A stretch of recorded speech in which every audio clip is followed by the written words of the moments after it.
It is strange that I can never think of writing any account of my life without thinking of Pauline Mills and wondering what she will say of it. Pauline is rather given to reading the autobiographies of distinguished people, unless she has left off since I disappointed her, and finding in them new persuasions of the fundamental lightness of her scheme of things. I recall very well how, when I was having the bad time of my life there in Chicago, she would abound in consoling instances from one then appearing in the monthly magazines, skidding over the obvious derivation of the biographer's son from the Lord knows who, except that it wasn't from the man to whom she was legally married, to fix on the foolish detail of the child's tempers and woolly lambs as the advertisement of that true womanliness which Pauline loves to pluck from every feminine bush. There was also a great deal in that story about a certain other celebrity, for her relations to whom the writer was blackballed in a club of which I afterward became a member. And I think it was the things Pauline said about one of the rewards of genius being the privilege of association with such transcendent personalities on a footing which permitted one to call them by their first names in one's reminiscences, that gave me the notion of writing this book. It has struck me as humorous to a degree that in this sort of writing the really important things are usually left out. I thought then of writing the life of an accomplished woman, not so much of the accomplishment as of the woman, and I have never been able to make a start at it without thinking of Pauline Mills and that curious social warp which obligates us most to impeach the validity of a woman's opinion at the points where it is most supported by experience. From the earliest, I have been rendered highly suspicious of the social estimate of women by the general social conspiracy against her telling the truth about herself. But in fact, I do not think Mrs. Mills will read my book. Henry will read it first at his office and tell her that he'd rather she shouldn't, for Henry has been so successfully Paulined that it is quite sufficient for any statement of life to lie outside his wife's accepted bias, to stamp it with insidious impropriety. There is at times something almost heroic in the resolution with which women like Pauline Mills defend themselves from whatever might shift the centers of their complacency. But even without Pauline, it interests me greatly to undertake this book, of which I have said in the title as much as a phrase may of the scope of the undertaking. For if I know anything of genius, it is wholly extraneous, derived, impersonal, flowing through and by. I cannot tell you what it is, but I hope to show you a little of how I was seized of it, shaped, what resistances opposed to it, what surrenders. I mean to put as plainly as possible how I felt it fumbling at my earlier life like the sea at the foot of a tidal wall, and by what rifts in the structure of living its inundation rose upon me, by what practices and passions I was enlarged to it, and by what well-meaning of my friends I was cramped and hardened. But of its ultimate operation, once it had worked up through my stiff clay, of triumphs, profits, all the intricacies of technique, gossip of rehearsals, you shall hear next to nothing. This is the story of the struggle between a genius for tragic acting and the daughter of a county clerk, with the social ideal of Taylorville, Ohio, for the villain. It is a drama in which none of the characters played the parts they were cast for, and invariably spoke from the wrong cues, which nevertheless proceeded to a successful denouement. But if you are looking for anything ordinarily called plot, you will be disappointed. Plot is distinctly the province of fiction,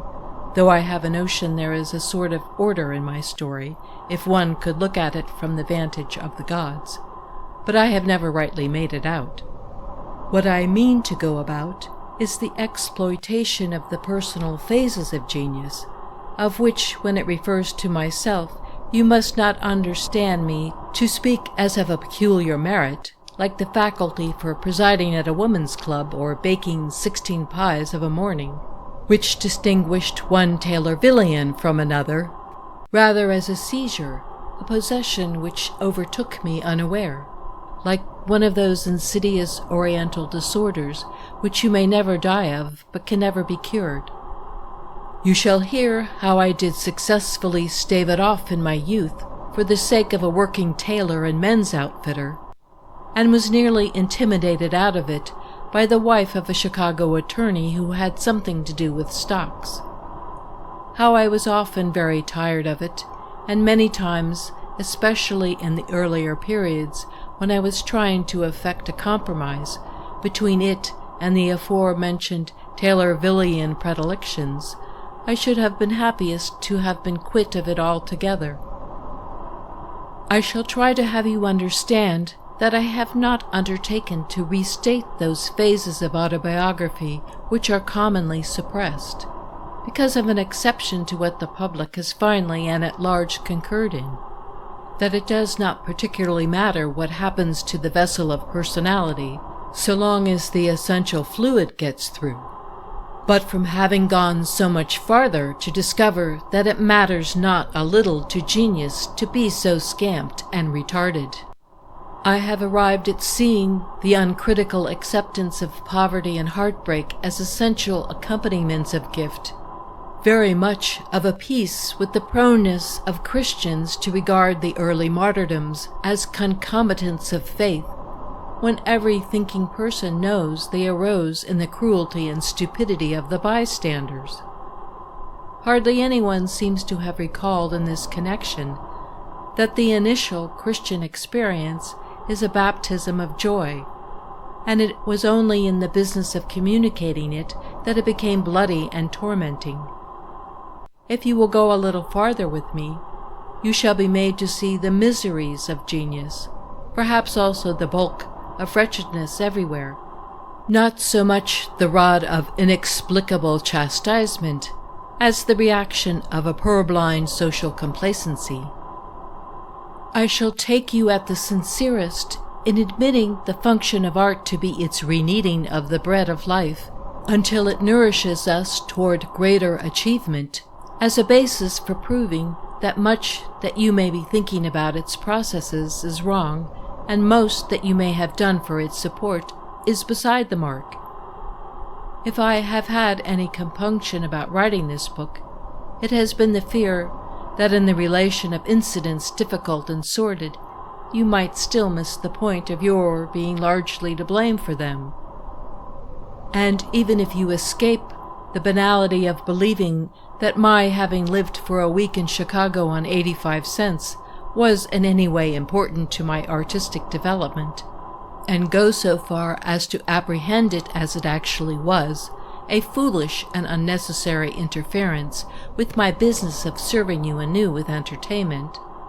you must go a little farther honestly to accept it,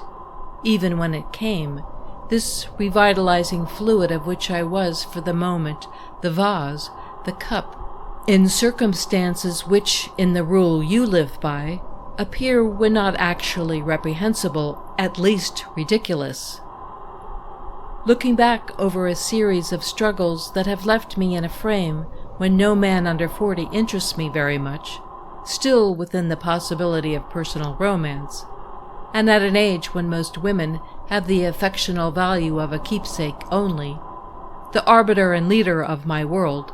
I seem to see my life not much else but a breach in the social fabric, sedulously bricked up from within and battered from without,